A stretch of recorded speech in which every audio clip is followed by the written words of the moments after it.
All right. Yeah, what a wonderful program. And let's just give a big clap for June Tano and her inspiration that brought us all here.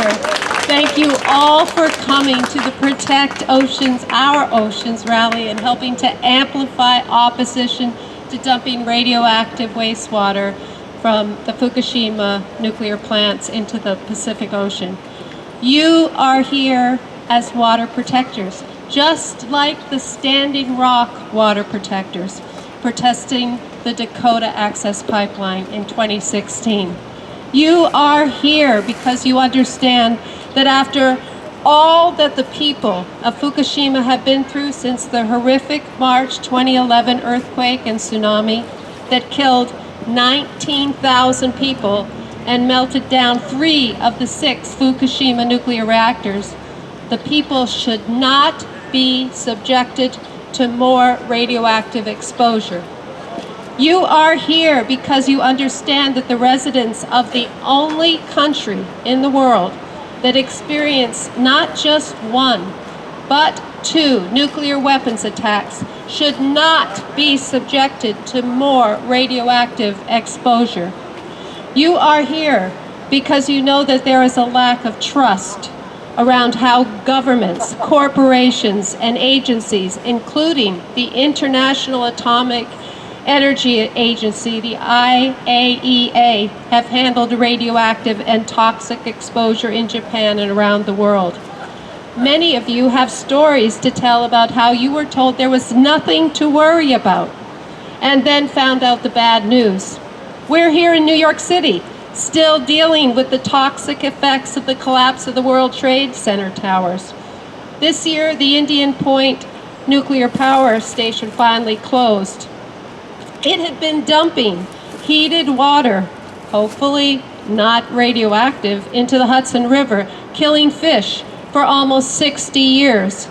I live 4 miles from where the Belgian Congo uranium for the Manhattan Project was stored under the Bayonne Bridge from 1939 to 1942 and caused contamination of soil and the waters of the Kill Van Kull for the last 80 years.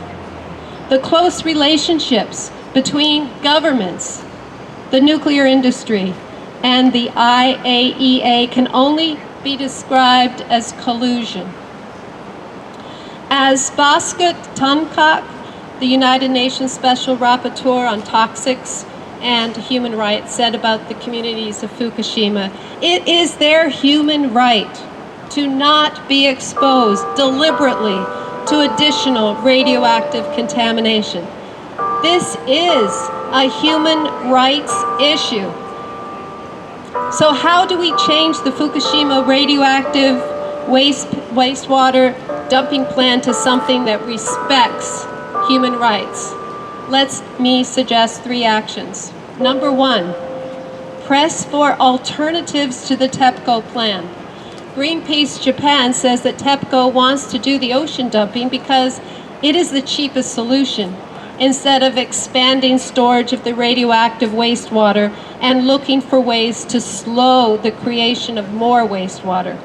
Number 2, and you've done it, sign a letter to President Biden asking him to instruct his special presidential envoy for climate, John Kerry, to raise the issue in the upcoming COP26 conference that will take place from November 1st to the 12th in Glasgow, Scotland.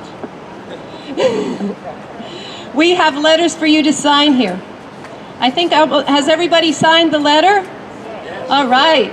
You can take copies. We have extra copies, and maybe you go to a meeting and get some more copies. Finally, fight for a nuclear-free world by joining an anti-nuke group that supports the Treaty on the Prohibition of Nuclear Weapons and the shutting down of nuclear power plants. Support all the groups that have co-sponsored this rally, and I know June has them, and I think they're on Tony's flyer. Please support them all. Make your own if you have to, but get into an anti-nuke rally. No more Hiroshimas, No more Nagasakis, no more Fukushimas.